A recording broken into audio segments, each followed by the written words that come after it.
Bonjour à tous, moi je m'appelle Eric, je suis directeur technique chez DataTJ. Donc voilà, j'ai un parcours d'ingénieur en informatique, data scientist, j'ai fait mes armes sur des sujets plutôt liés à la finance de marché. Donc je suis passé par Murex, l'Institut Louis Bachelier, par une fintech qui s'appelle FinexCap. Et c'est donc en 2016 qu'on a lancé le projet DataTJ. Et donc aujourd'hui, je vais vous présenter un projet, enfin, une plateforme qui s'appelle Papaye, comme le fruit, qui est tout simplement une plateforme d'entreprise IA, donc une plateforme qui vise en fait à fournir les outils nécessaires à la bonne gestion, pilotage, orchestration de projets data science et machine learning. Hop. Voilà, juste quelques infos sur l'équipe. Donc, je vous présente ici le corps de direction. Donc, aujourd'hui, on est 40. On a commencé le projet en 2016. Donc, on vient en fait plutôt de l'univers de la mobilité, c'est-à-dire qu'on a une ligne de produit qui s'appelle Octocity, qui est une ligne de produit qui vise en fait à lutter plus efficacement contre la fraude dans les transports publics. Donc, si vous avez pris des prunes, c'est certainement à cause de nous. Pardon. Et donc ça, c'est ce qu'on a commencé à faire. Et donc en 2019, suite à une levée de fonds, c'est là qu'on a décidé de lancer le projet Papaye, donc l'édition en fait de la part de Papaye qui vise en fait à fournir les outils nécessaires à la bonne gestion d'un projet data science. Euh, hop. Donc ici rapidement, vous voyez un petit peu le biais que l'on a aujourd'hui vers les opérateurs de mobilité, donc pas mal d'acteurs tels que RATP, SNCF dans le transport public, etc. Et justement, avec l'édition de la plateforme Papaye, c'est ce qui nous a permis justement d'élargir notre portefeuille et d'aller un peu plus loin que juste le secteur de la mobilité. Donc vous allez retrouver ici des gens comme le CHU de Chalon, par exemple, Mobily, un opérateur télécom en Arabie Saoudite, Data Infogrefs, pour ceux qui ont eu à acheter un cabis, c'est chez eux que vous l'avez récupéré. Et donc, qu'est-ce qui a motivé justement le développement de la plateforme Papaye? Alors, ce qui a été commun en fait à tous nos projets, toutes nos lignes de produits avant l'édition de la plateforme Papaye, c'était l'usage de l'IA et l'usage de méthodologies de machine learning. Voilà, on est une société d'expertise en IA et en machine learning, et forcément, on s'est confronté à tout un tas de problématiques, tout un tas d'enjeux liés à la gestion d'un projet data science. Et donc, l'édition de la plateforme Papaye, avant tout, c'était pour répondre à nos propres besoins et des besoins que le marché aujourd'hui fait face aujourd'hui. Donc, les problèmes aujourd'hui que les gens rencontrent en fait dans la gestion de projets data science, c'est tout d'abord un manque de coordination. Pourquoi? Parce que voilà, on a des personnages très différents dans un projet data, des analystes métiers, des technologistes, des managers. On a des sources de données un peu partout, des technos très différentes, et surtout une pluralité d'outils pour gérer toute cette data pipeline. Deuxièmement, forcément, dans un projet data, ce qui prend aujourd'hui le plus de temps finalement, c'est toute la partie ETL, toute la partie de préparation de la donnée, puisque forcément la donnée elle est un peu sale, de sources très différentes, très hétérogènes, donc forcément tout un exercice de mise en forme, de normalisation. Et surtout, ce qui freine aujourd'hui beaucoup en fait l'industrialisation des projets data et des modèles de machine learning, c'est le fait que on a très très peu confiance en fait dans les modèles de machine learning, dans les modèles prédictifs que l'on produit. Pourquoi? Parce qu'il manque des indicateurs, des graphiques, des outils d'explicabilité qui permettent justement de garantir sereinement la robustesse d'un modèle avant de le mettre en production. Donc c'est un peu tous ces éléments-là qu'on cherche à résoudre avec la plateforme Papaye. Donc vous le savez, dans un projet data science, il y a tout un tas de piliers très importants. Ingestion de données, préparation de la donnée, analyse, profilage, construction de modèles de machine learning, etc., etc., prédiction. Et donc, nous, où est-ce qu'on va se placer dans cette chaîne? Bah, finalement, nous, on va bouffer toute la chaîne. C'est-à-dire que la plateforme Papaye va fournir tous les outils support pour pouvoir ingérer de la donnée, la préparer, l'analyser et surtout construire, réentraîner, itérer en fait sur la construction de modèles de machine learning. Donc, quels sont les aspects importants à retenir sur la plateforme Papaye? Donc, tout d'abord, l'aspect inclusif. J'entends par là l'aspect collaboratif. Tout à l'heure, j'ai évoqué le fait que voilà, dans un projet data, on va avoir des personnages très différents, analystes métiers, data scientist, data engineer. Donc on vise à fournir les outils nécessaires, visuels ou en code, à tous ces personnages. On cherche à fournir une plateforme qui soit facile d'utilisation. Voilà, il y a tout un tas d'acteurs très identiques à nous sur le marché, mais qui ressemblent pour beaucoup à de la science-fiction. Donc nous, on vise vraiment à fournir une plateforme qui soit simple d'utilisation. On est une plateforme française, Ça, c'est important. On est en train de préparer une levée de fonds à la fin de l'année, mais on cherche et j'espère qu'on restera français parce qu'on veut contribuer à l'écosystème français et puis surtout sur ce segment de marché qui est l'explicabilité de l'IA. On pense aujourd'hui que l'écosystème français est plutôt balèze et on veut en faire partie. On est proche de nos partenaires et de nos clients, donc on a une feuille de route. Par contre, cette feuille de route, elle est dynamique, on s'adapte et on aime beaucoup prendre du feedback. La plateforme, elle est extensible, donc il y a tout un tas de fonctionnalités sur étagère qui sont disponibles dans la plateforme. En revanche, on fournit les SDK, les API, les modules custom qui permettent justement de construire ses propres modules dans la plateforme. Et surtout, tout cet aspect voilà, de confiance et d'explicabilité en l'IA que je vais vous montrer tout à l'heure. Un des derniers aspects qui est aussi important, c'est la capacité de la plateforme à gérer des données de type série temporelle. Donc, les données de type série temporelle, c'est quoi? C'est par exemple la météo qui est mesurée au cours du temps. Donc c'est une typologie de données qui est assez spéciale, d'une nature telle qu'elle nécessite des méthodologies de traitement et de modélisation un peu particuliers. Et donc en ce sens-là, on a mis un focus un peu particulier sur ces types de données-là.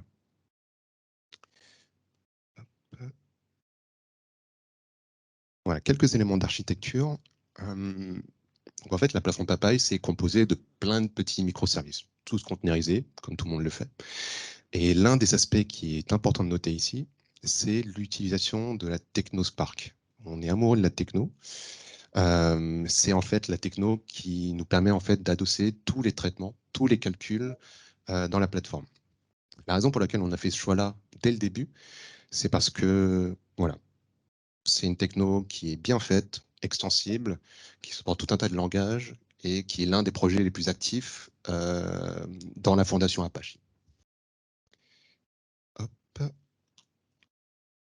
Et donc on a fait ce choix assez fondamental dès le début d'avoir utilisé Spark comme techno fondatrice de la plateforme. Et donc par rapport à notre feuille de route, voilà, on a commencé vraiment par utiliser Spark comme notre moteur principal de calcul et de transformation de la donnée. Et je liste ici justement d'autres raisons pour lesquelles on a fait ce choix-là. Donc c'est ce qui va nous permettre après, pour les personnes techniques, à l'avenir, de supporter différents langages de programmation, du Scala, du PySpark, du Spark SQL. C'est ce qui va également nous permettre de passer à l'échelle, donc de faire du machine learning distribué. Donc aujourd'hui, de manière très pragmatique, on utilise voilà, du scikit-learn, du PyTorch, du TensorFlow pour la partie machine learning. Mais on vise à utiliser Spark plus tard pour cette partie-là également. Et surtout, dans notre ambition d'aller vers le cloud, on vise à long terme de fournir une offre à la consommation, donc avec du serverless. Alors, je vous présenterai à la fin, après la petite démo, un petit business case, histoire que vous compreniez un petit peu ce que l'on produit justement avec la plateforme. Donc, si vous voulez bien, je vais vous montrer rapidement, je vous fais un petit tour de la plateforme. Non, pas ça.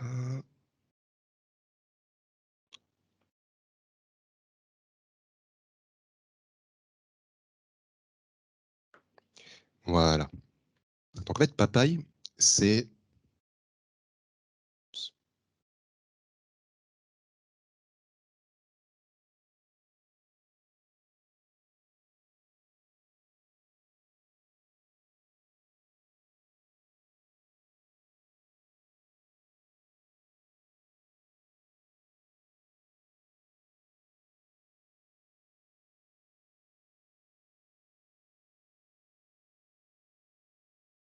Voilà. Donc, comme vous pouvez le voir, donc Papaya, c'est une plateforme web donc, par laquelle on accède à travers un navigateur web. Et donc, c'est une plateforme qui se déploie, en tout cas pour la plupart de nos clients, en prémisse. Voilà, pour les raisons de sécurité, pour les raisons de préservation de la donnée. Mais pour autant, rien ne nous empêche d'aller sur le cloud. Donc aujourd'hui, en proportion, la plupart de nos clients privilégient le on-premise, mais rien ne nous interdit d'aller sur du cloud. Donc ce que vous voyez à l'écran, en fait, c'est un portefeuille de projets que j'ai conçu dans la plateforme. Donc vous allez voir de la prédiction du churn, de la maintenance prédictive, de la prédiction d'hépatite C, donc tout un tas de cas d'usage très hétérogènes. Donc en fait, la finalité de la plateforme, c'est vraiment d'être une plateforme qui est agnostique du cas d'usage. Donc on fournit vraiment des outils très génériques pour gérer et construire des projets data. Après, libre à vous de gérer les projets que vous voulez. Donc ça peut aller de la prédiction du churn à la maintenance prédictive, par exemple. Donc je vais vous montrer ici, par exemple, un cas très typique. Hop. Voilà. Donc ce que vous voyez à l'écran ici, ça va être une représentation graphique du projet. C'est une manière graphique de représenter en fait le projet sous la forme d'un DAG, sous la forme d'un data pipeline. Donc ça, c'est intéressant puisque en tant que manager, moi, ça me permet de voir en un coup d'œil quelle est l'avancée du projet, quelles sont les étapes qui nécessitent le plus mon attention. Donc c'est à peu près l'endroit où on va passer le plus de temps dans la plateforme.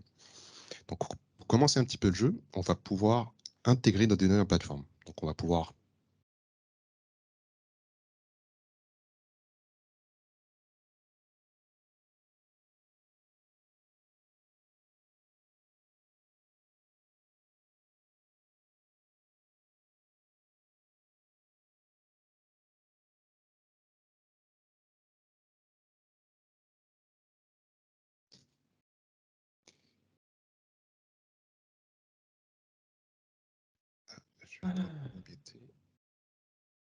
ça va le faire. Donc pour commencer un peu le bal, vous avez plusieurs facilités pour intégrer les données à la plateforme. Tout simplement en uploadant de fichiers, donc des textes, des CSV, des Excel. Vous allez également pouvoir connecter la plateforme à des bases de données externes. Donc, hop, vous avez la possibilité ici de gérer voilà, tout un tas de connexions. Donc, tout se passe de manière visuelle, pas besoin de coder. On va configurer les accès à des bases de données distantes. Et c'est là qu'on va constituer en fait un catalogue de sources de données. Donc ça va servir après à des tierces, à des utilisateurs de la plateforme de consommer un peu en libre service des sources de données qui ont été configurées dans la plateforme. On va également pouvoir consommer des API. Donc ça, c'est intéressant quand vous avez des applicatifs qui exposent déjà des API, des partenaires qui exposent des API. Donc typiquement, on est partenaire d'Open Data Soft. Donc ça nous permet justement de consommer tout un tas de données issues de l'Open Data. Et dernièrement, hop, voilà, j'ai fait à peu près le tour. Donc une fois que vous avez fait cet exercice-là, vous allez pouvoir justement intégrer des données dans la plateforme. Donc je vais vous montrer rapidement à quoi ça ressemble. Donc toutes les données, quelle qu'en soit la source, sont représentées par cette abstraction qu'on appelle un dataset dans la plateforme. C'est ce qui après permet à nos utilisateurs de bénéficier de tout un tas d'utilisations de modules adossés à ces datasets.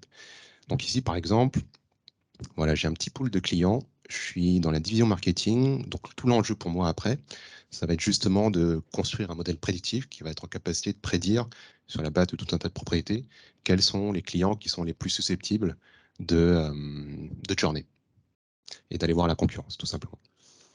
Donc, voilà, vous allez pouvoir rapidement naviguer au travers de vos données sous la forme de tableur. Vous allez avoir tout un tas d'indicateurs sur la consistance de données, puisque à chaque fois que vous intégrez de la donnée, la plateforme s'efforce de la profiler, de l'analyser, pour en tirer déjà tout un tas d'indicateurs préliminaires. La plateforme s'efforce également de calculer tout un tas de statistiques descriptives, vraiment pour que vous puissiez, euh, voilà, vraiment pour que vous puissiez avoir une première idée de la qualité de vos données, d'identifier voilà, les potentiels biais, identifier les moments clés de vos données. Et vous avez également accès à tout un module de visualisation. Donc, ça, c'est intéressant pour aller un peu plus loin dans l'analyse. Bien entendu, on ne vise pas à être une plateforme de visualisation. Il y a tout un tas de plateformes beaucoup plus intéressantes sur le marché, telles que Tableau, Power BI, etc., auxquelles on peut se connecter tout à fait avec la plateforme Tapai. Hop, et donc une fois qu'on a fait cet exercice d'intégration de données à la plateforme, vient ce moment un peu pénible dans le cycle de vie d'un projet data, qui est la partie normalisation de données, et pour laquelle ici, vous avez deux grandes familles de modules dans la plateforme. Vous avez tout d'abord des engrenages verts, donc qui représentent en fait des opérations de traitement sur étagère, qui s'efforcent de couvrir les besoins les plus communs en termes de traitement, jointure, filtre, concaténation, etc. Et ce, de manière visuelle. Donc, je vais vous montrer un petit exemple ici. Voilà. Donc, en fait, ce que je vais pouvoir faire ici, c'est que je vais pouvoir utiliser tout un catalogue de traitements pour transformer la donnée, la filtrer, la nettoyer, appliquer des formules mathématiques, etc., etc., et ce, sans avoir à coder. Donc ça, c'est intéressant, puisque ma collègue Martine, qui est business analyst, par exemple, ne sait pas coder. Par contre, c'est elle qui connaît le mieux les règles de gestion et les règles de métier. Hop. Et par ailleurs, moi, par exemple, je suis data scientist, je préfère coder moi-même, et c'est justement avec ces petits engrenages violets que je vais pouvoir le faire. Donc, je vais pouvoir coder en Python, en R, en SQL, etc. Et comme je le disais tout à l'heure, avec l'utilisation de Spark, l'ambition pour nous, ça va être de supporter tout un tas d'autres langages de programmation pour différentes audiences. Voilà. Et donc, une fois qu'on a fait cet exercice de monter cette data pipeline, Donc, Martine, qui est business analyst, peut tout à fait continuer à travailler sur le début, puisqu'elle connaît bien les règles de gestion. Moi, par contre, en tant que data scientist, je vais plutôt aller vers la fin, sur la partie expérimentation, donc dans laquelle je vais pouvoir jouer un peu avec le module de machine learning. Donc, c'est vraiment l'endroit central où je vais pouvoir centraliser tous mes essais, ce qui va me permettre en fait de les historiser d'un point de vue compliance. Vous savez qu'il y a une ébauche de régulation des systèmes d'IA au niveau à l'échelle européenne. Donc forcément, être en capacité de rendre des comptes plus tard, a posteriori, ça va être important. Et surtout, c'est ce qui va nous permettre en fait, de comparer nos différents essais en termes de métriques de qualité, accuracy, etc., etc. Hop. Et donc à chaque fois que je fais un essai, à chaque fois que j'entraîne, que je construis, que j'entraîne un modèle de machine learning, je vais avoir accès à tout un tableau de bord qui va résumer en fait les métriques de qualité, accuracy, etc. et tout un indicateur qui permettent de jouer un peu de la performance du modèle. Confusion matrix, density chart, etc., etc. Mais pour aller un peu plus loin que ça, et pour donner un peu plus confiance à nos utilisateurs, on a fourni, et ce, quel que soit le modèle et le pipeline qui est choisi, tout un module d'interprétabilité. C'est justement ce qui permet en fait de soulever le capot en fait, du modèle et de comprendre un petit peu quels sont les mécanismes de décision du modèle. Donc typiquement ici, je vais avoir accès à un classement des propriétés les plus importantes pour qualifier le churn au sens du modèle. Donc voilà, c'est le feedback, c'est le montant moyen dépensé par client. Par exemple, c'est ce qu'on voit ici. Plus un client, en fonction de ce dataset, plus un client dépense en moyenne, plus il a tendance à churner. Ça peut paraître un peu bizarre, mais si on le voit différemment, finalement, les clients qui dépensent beaucoup sont souvent des clients assez premium et qui peuvent se froisser à la moindre délicatesse, quoi, en fait. Donc ça a du sens. Donc c'est intéressant d'avoir ce classement puisque d'une part, ça permet de valider que le modèle met de l'importance sur les propriétés qui sont intéressantes a priori en tant qu'expert métier. À l'inverse, ça permet de mettre en lumière des propriétés qu'on n'aurait peut-être pas jugées intéressantes a priori. Mais c'est également un outil intéressant pour challenger le modèle, pour le questionner. Parce que voilà, si on se rendait compte que le modèle mettait une importance un peu aberrante sur une propriété qui n'a pas du tout de sens, c'est aussi le moment de revoir toute sa pipeline, de revoir la config de son modèle, etc., etc. Et deuxièmement, ici, on va avoir accès à ce qu'on appelle par exemple un tree surrogate, qui est en fait une manière de représenter, de résumer notre modèle sous la forme d'un arbre de décision. Donc ça, c'est intéressant puisqu'on peut l'appliquer quel que soit le modèle que l'on choisit. Et ça permet de résumer en quelques règles, les règles les plus importantes pour le modèle. Hop. Et donc, une fois que j'ai fait ce travail-là, voilà.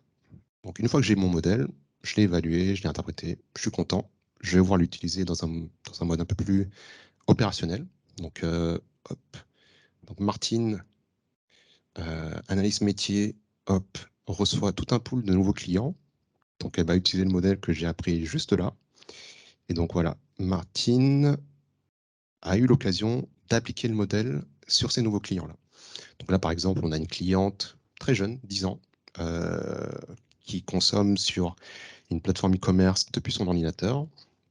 Et donc, le modèle a détecté que cette cliente, très jeune, a beaucoup de chances de churner. Et donc, tout à l'heure, on a vu des graphiques et des outils, des indicateurs qui permettent d'interpréter le modèle dans sa globalité, de manière générale. Mais voilà, les règles de décision du modèle qui s'appliquent de manière générale peuvent ne pas s'appliquer sur les cas particuliers. Donc c'est pour ça qu'ici, on a également un autre niveau d'interprétabilité par opposition à tout à l'heure, un module d'interprétabilité qui permet d'expliquer spécifiquement pourquoi ce diagnostic a été fourni par le modèle. Et surtout, ce tableau de bord, il n'est pas du tout statique. On cherche vraiment à éviter ce biais de confort qu'ont certaines personnes à prendre des décisions aveuglément sur la base de l'IA. Ici, on va fournir des outils dynamiques qui permettent vraiment de jouer avec le modèle et de le challenger. Donc, par exemple, on va avoir un outil de simulation qui va nous permettre en fait de changer les propriétés de la cliente et de voir voilà, qu'est-ce qui se passerait si ce n'était pas une cliente basique mais une cliente VIP, qu'est-ce qui se passerait si elle dépensait un peu plus en moyenne, etc. etc. Est-ce que ça en changerait le diagnostic? Et surtout, on va avoir ici ce qu'on appelle une analyse par contre-exemple. C'est ce qui nous permet en fait de demander à la machine de nous trouver des exemples de situations dans lesquelles cette cliente serait beaucoup plus susceptible de rester avec nous. Donc ça, c'est intéressant puisque moi, en tant qu'analyste métier, c'est ce qui va me permettre justement de guider un petit peu mes campagnes marketing, peut-être de réfléchir un peu au wording, etc., etc. Hop,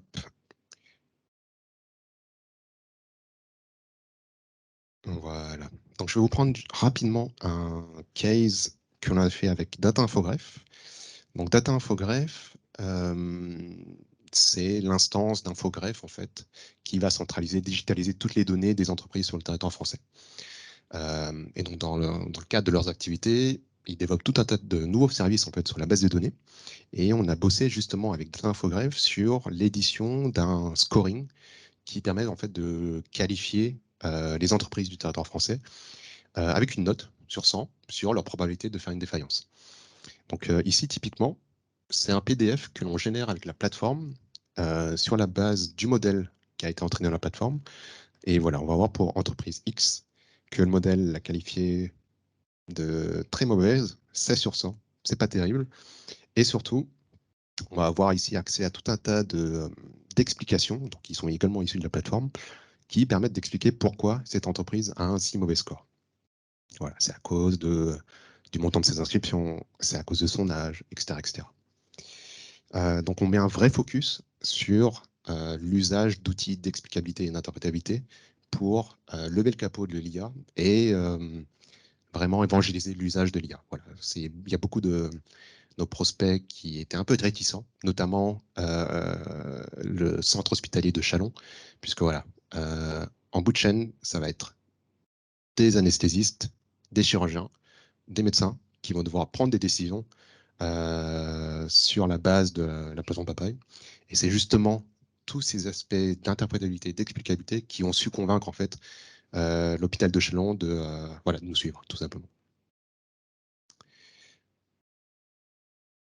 Voilà, j'ai terminé. Merci à vous. Si vous avez des questions.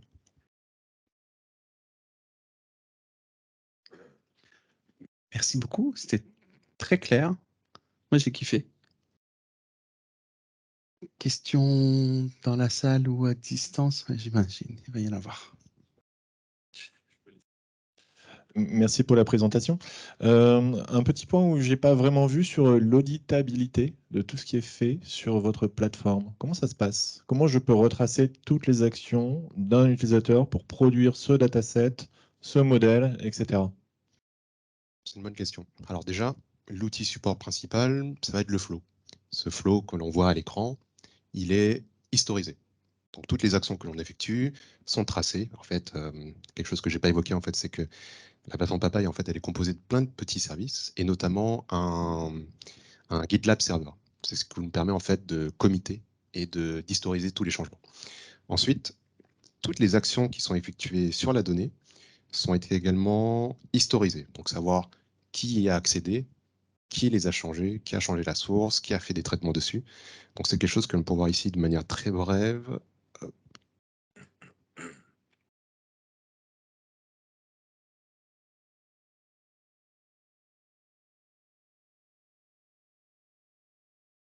Donc voilà, on fait l'usage d'un serveur GitLab pour committer tous les changements, tous les assets. Donc les assets, j'entends le flow, j'entends les scripts customisés qui sont effectués dans la plateforme, les transformations, toute la partie ETL. Et ici, par exemple, pour un dataset de données, je vais avoir accès à tout l'historique de la donnée. Quand est-ce que ça a été exécuté la dernière fois, qui y a accédé, qui l'a fait surtout, etc. etc. Ok. J'ai encore d'autres questions. Je vais passer la main pour l'instant. La partie sécurité, alors sécurité au niveau de la donnée, granularité, masking, pseudonymisation, etc. Vous pouvez me dire un petit peu ce que propose votre plateforme? Ouais. Alors déjà, sur tout ce qui est accès à la donnée, quelque chose ici.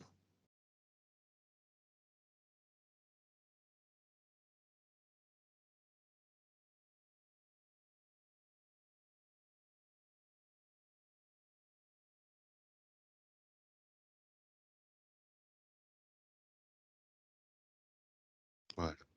Alors déjà, ce que vous voyez, le petit triangle que vous voyez ici, en fait, c'est un coffre-fort Vault. Donc on fait déjà usage de cette techno pour stocker tous les actifs sensibles notamment les accès à des bases de données distantes, des choses comme ça, etc.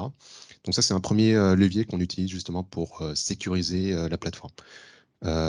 Deuxièmement, dès lors qu'il y a des actifs au sens données qui sont stockés dans la plateforme, ceux-ci sont stockés de manière encryptée au repos. Donc ça, c'est un premier élément.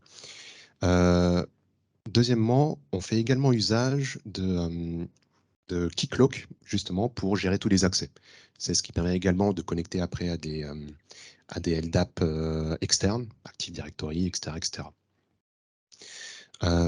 Ensuite, en termes d'anonymisation de la donnée, comment ça se passe? Alors, on va fournir des routines un peu personnalisées. Aujourd'hui, on fournit surtout des capacités de rajouter du bruit dans la donnée.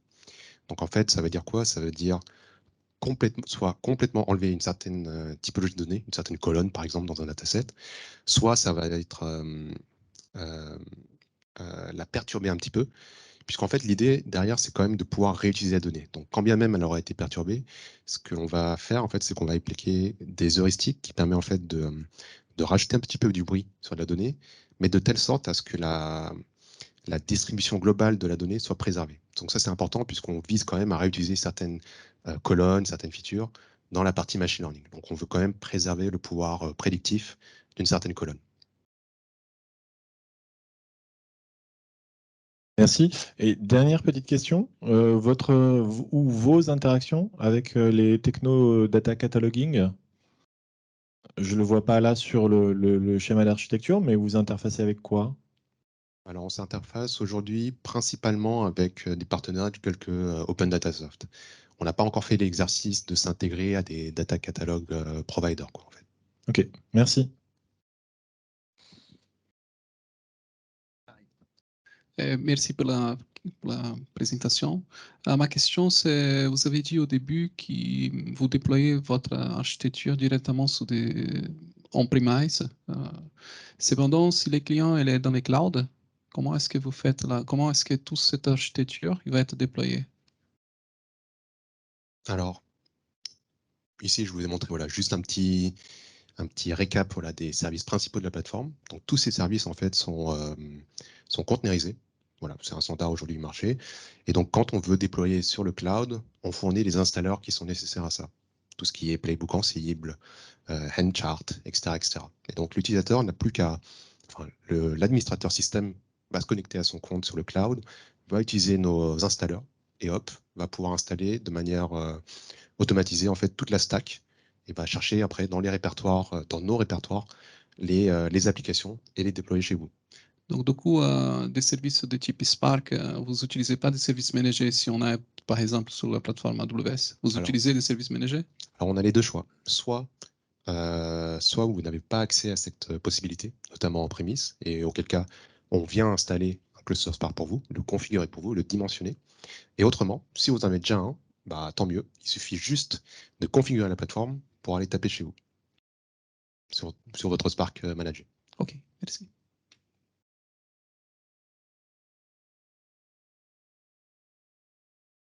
Alors, il y a encore... Est-ce que, du coup, je profite pour les gens côté connecté distance de préparer leurs questions? Bonjour, je suis data scientist chez Meyorto. J'aimerais savoir, basé sur quels éléments et critères vous vérifiez l'authenticité de l'explicabilité.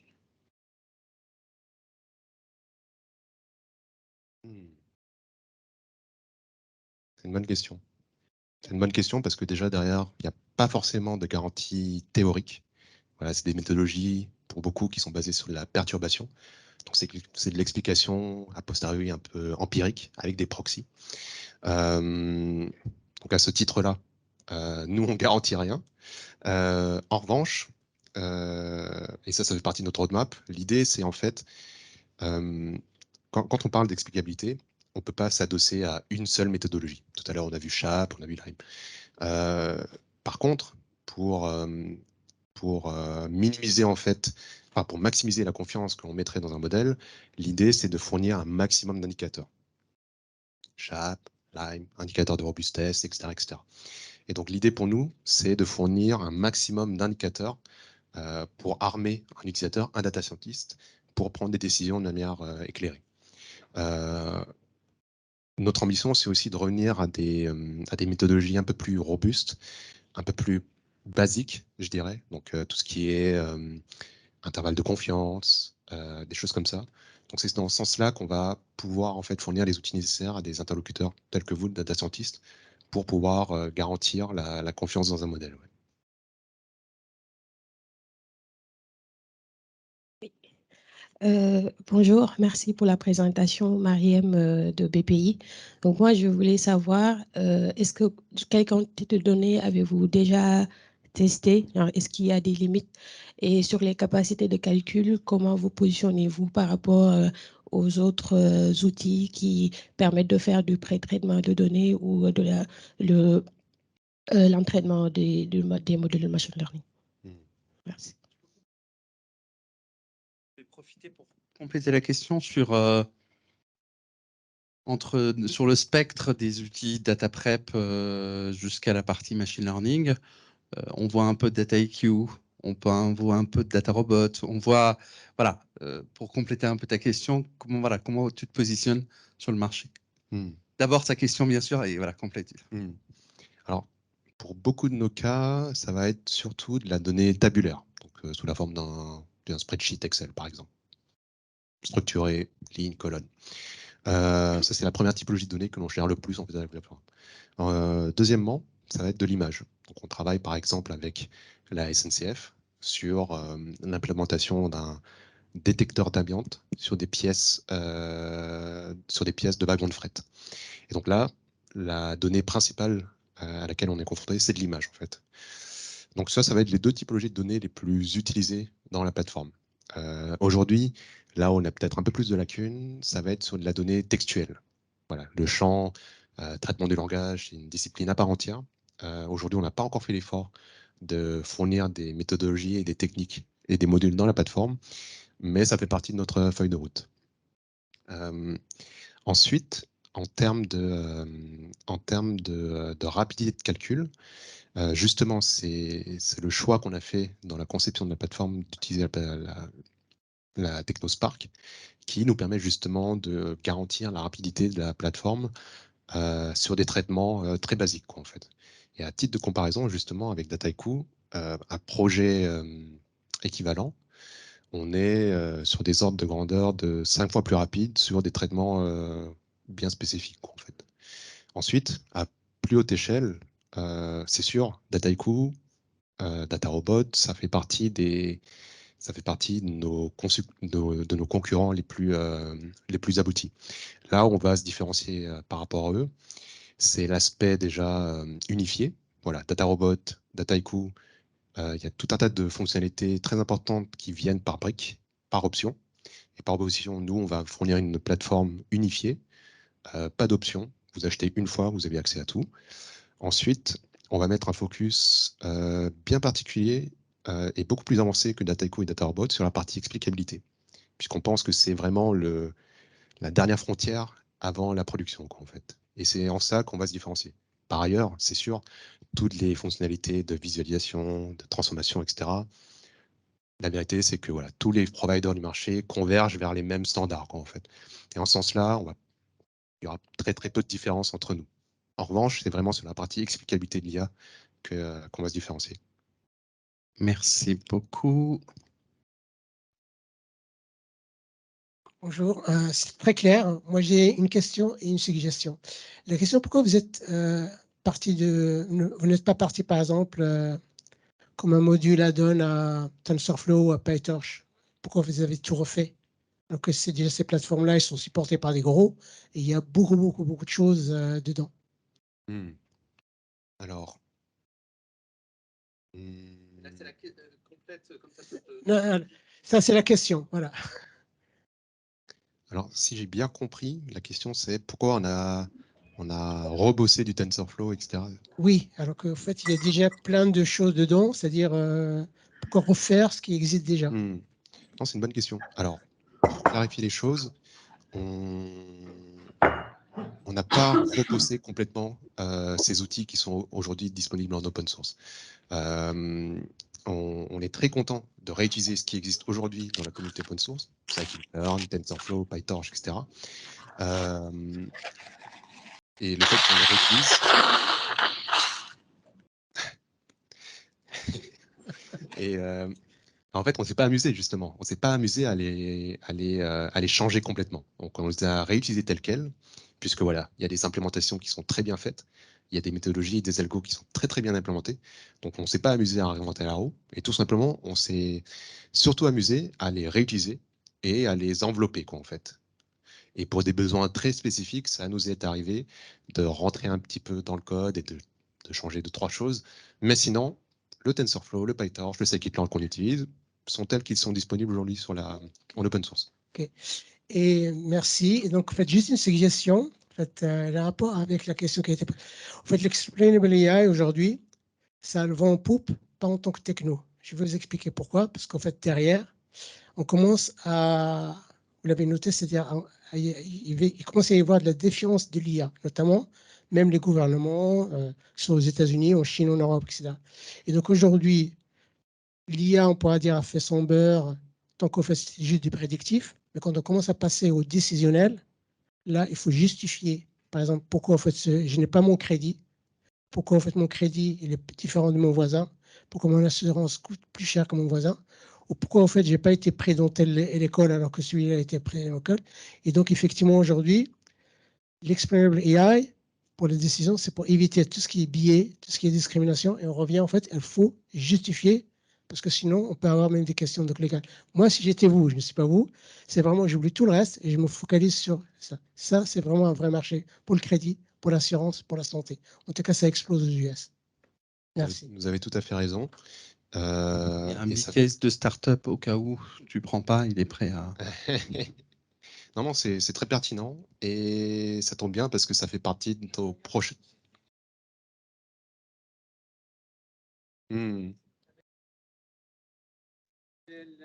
Explicite. Ça veut dire que jusqu'à présent, je prends un exemple, quand vous avez toutes les transactions que vous prenez sur un fichier Excel, parce qu'en fait, quand vous arrivez, en fait, le machine learning dans les entreprises, c'est ça. Vous dites, ça fait des années qu'on fait des pricing, donc on prend ce spreadsheet, on le balance, et après, comment le transformer pour qu'il soit explicable. Il y a 3 moyens aujourd'hui, c'est les règles métiers, j'ai vu qu'on vous parler de decision rules, les tableaux de bord, voilà, et donc, avoir quelque chose en temps réel, c'est-à-dire si je bouge ce seuil, par exemple, de 18 ans à 21 ans, qu'est-ce que ça va changer dans mon business à moi, mais qu'est-ce que ça va changer au client. Voilà. Et si je suis petit comme moi, ou je suis, je sais pas moi, de couleur ou d'origine asiatique, je vais m'assurer que les conditions ne sont pas liées parce que je suis de telle minorité, etc. C'est que je tombe dans des critères genre, qui sont valables pour tout le monde. Et cette justification-là, on ne peut pas le faire malheureusement aujourd'hui avec les modèles, on pourrait dire black box de machine learning, c'est-à-dire où il n'y a que des poids. On peut le faire quand en fait les règles sont explicites. Une fois qu'elles sont explicites, la personne qui est derrière l'écran peut l'expliquer, peut les faire sur un papier. Voilà. Regardez Spark et Logic, ils font ça.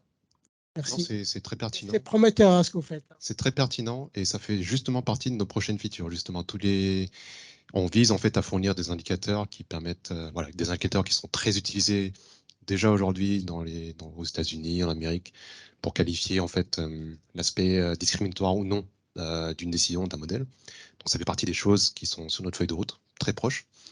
Et là où justement on va être un peu plus innovant que les autres acteurs sur le marché, c'est qu'on va fournir des méthodologies qui permettent justement de contrecarrer au moment de l'entraînement les potentiels biais d'un modèle. Donc ça, c'est quelque chose qu'on n'a pas vu encore sur le marché. Et on pense que c'est ça qui va aussi être force de proposition pour nous. Forcément, quand on va commencer à jouer et influer sur un modèle pour éviter le biais, il va y avoir un trade-off à réfléchir, puisque voilà, diminuer l'aspect discriminatoire, forcément, ça a un impact sur la robustesse et la précision du modèle. Donc, c'est des choses aussi qu'on cherchera à sensibiliser auprès de nos prospects quand on fournira ces fonctionnalités-là. Merci beaucoup. D'autres questions? Remarques, échanges, propositions, lancement d'idées de start-up à distance? Badr va rester notre champion pour les questions à distance. Un grand merci. Merci.